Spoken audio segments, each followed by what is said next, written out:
Let's welcome in Cedric Ceballos, of course. He's called D-League games, called college basketball games. I mentioned he's my second, I think he's the second best Cal State forwards in Titan. Not out of disrespect. It's out of respect for Leon Wood, who like I guess, beat out John Stockton and Mark Price for that 84 Olympic team. Jordan was the star on that Olympic team. I don't know how Steve Alford made that team. But Leon Wood, also an NBA ref, like NBA player, NBA first-round pick, and NBA ref. Are you okay being ahead of like a Bruce Bowen, but being behind Leon Wood? Or would you put yourself one? I would put Bruce first. Because he won NBA titles? Because he won NBA titles. And I would put Leon second. He won a gold medal.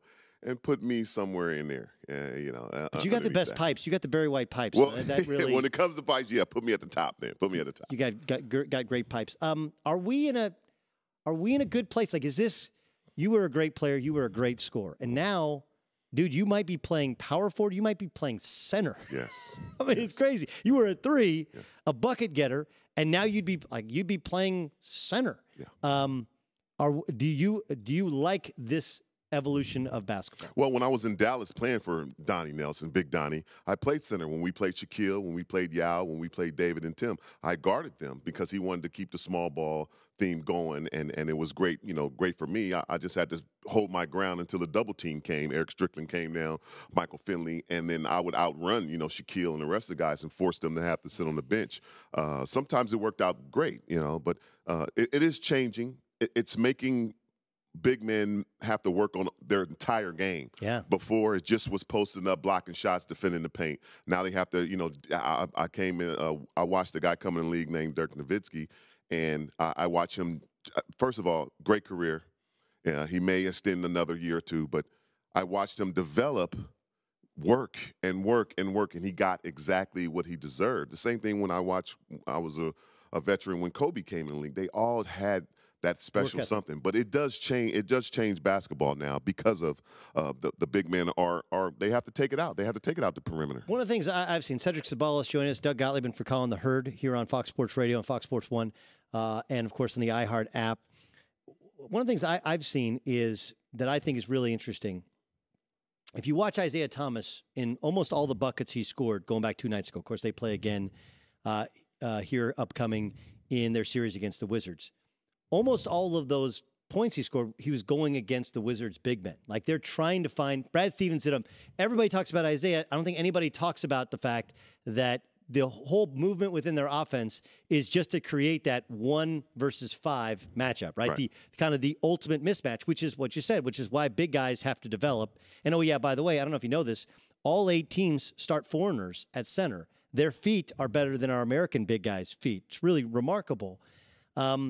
But so it's dissimilar in terms of 4 out or 5 out and all the three-point shooting, but there's similarities in terms of trying to create that mismatch. There is still that one parallel from your era to this era, no? Right. But, I don't understand why they just don't double the point guard. Get it out of his hands. I actually text message Brad Stevens, and I said, like, why don't they just double Isaiah and make somebody else beat you? You have other good players. And I don't. He said they tried it. We've been pretty good out of the double team, but, like, make somebody else beat you, right? Isn't that basketball 101? I mean, he's playing with so much emotions, the death of his sister, and, 50. At what point do you go, I have to get the ball?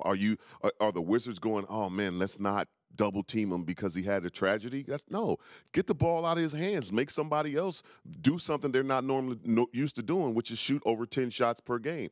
The other players are not used to that. And the reason why you saying before we have all European starting big men is because when I played overseas, they practice 2-3 times a day, no matter what. If you're the superstar or the worst player on the team, you practice every day. Here in the States, we treat club ball and AAU and college and high school like, nah, I'm not practicing today. It's kind of like the day off thing, that type of situation. So that's why their feet are better and they move a lot better. Yeah, play that soccer on Monday workouts. Yeah. I played in Russia. That was a job, dude. Yeah. You get there 2 hours in the morning, 2.5, 3 hours. They made you play soccer too. You played soccer. We warmed up playing soccer to practice basketball. Like, it's crazy. It is crazy. Cedric Ceballos joining us in studio here on the Herd.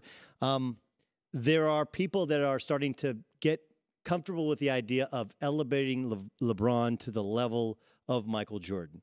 you saw God up close, right? Like, I saw Jesus. I know what he looks like. I know what he look like. Is that what he looks like? Like, are you in that? Are you okay? And I know if you're critical of LeBron, like, oh, he's an old school guy. They all defend their own guys. Compare and contrast if you're ready to put LeBron on that level. LeBron's unbelievable, but let me tell you the difference. There's a lot of differences in the two. One, LeBron has the ball all the time.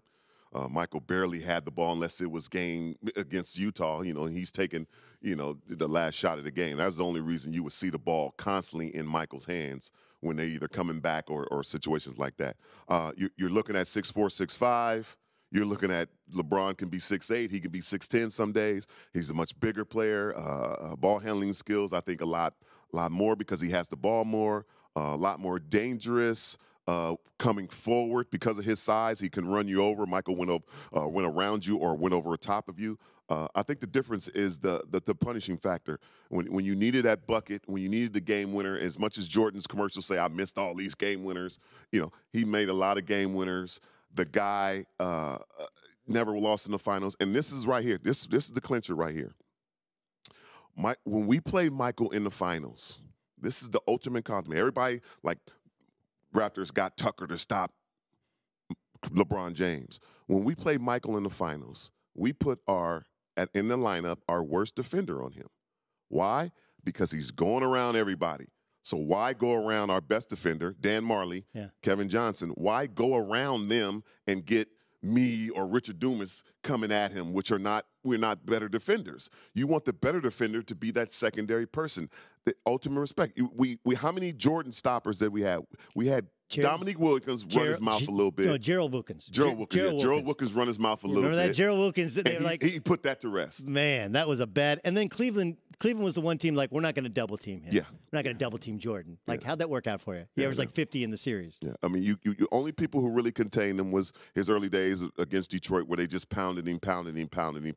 Then he figured that out. Let me lift weights. Let me get stronger so I can, sustain this ability throughout 4 to 7 games. That's kind of what I said. Cedric Ceballos joining us. Like, I'm not trying to be disrespectful in any way of LeBron, but like, and maybe it's the era. I still think it's in this era as well, where the best player on each team usually does two things. One, he's always the guy who gets the ball with the game on the line and can get his own shot. And at the other end, when push comes to shove, he's going to guard the other guy's best player. Like, that's how we were kind of raised, right? Right. And LeBron is great, but he doesn't really have offensive game. Like, he's great downhill because he's bigger, stronger, but doesn't really have post game, doesn't really have mid-range game. And he would prefer to facilitate for other people. Like people say, like, he's like Magic. Well, hold on. Magic hit the baby sky hook in the lane. He hit the bank shot against the Celtics. Like, he would, when push came to shove, he would hit the big shot. We saw that obviously with Bird and with Jordan. And then defensively, what we saw from Kawhi Leonard last night, which is, hey, James Harden's killing us. So let's put our best player on their best player. And that was that. Yeah. It's like, I don't know how to maybe articulate it well enough, Cedric, but like, I love LeBron. I think he's great, but it's so different than almost any other great player in terms of what he does on offense and what he does in defense when the game's on the line. Well, when the game's on the line, they're similar, him and Michael. Scottie guarded the most potent player throughout the game, but when it was time to make a stop, Michael took him. And the same thing here when, a couple years back when Derrick Rose was MVP and he was killing, hey, we need you to make this stop. We need you to slow him down late in the fourth quarter. LeBron took him. Same scenario. But he didn't guard Paul George. Come on. This is a different scenario. Chicago had an opportunity to move on. There was no way Indiana was going to move on. They was going to lose 4 games, whether it was going to be to take 5 or 6 games, they were going to move on. So in this case scenario, it's a little different. You got to remember, if LeBron, I think most of these players would not be as effective and superstar-ish, but LeBron would. But he would be our era Karl Malone. He would have not had the ball in the hand. He would not be the point guard. Now, you got to remember, when Magic came in as a point guard, he was a point guard in high school. He was a point guard in college. He wasn't a point guard in the NBA when he first got here. Norm Nixon was the point guard. Moved Westhead on. He bring Riley in. Riley says, boom, let's get Nixon out of here. Let's bring in a shooter, Byron Scott. We draft him. That's when he became that unbelievable point guard. In our era, he would have been Karl Malone. He would have been Buck Williams. He would have been Charles Barkley. He would have been on that block playing the four-man and being real dominant, but he wouldn't have had the ball as much. I love you when Buck Williams. I could live with more Buck Williams references. Okay, last thing. You're an LA guy and a Valley of the Sun guy as well.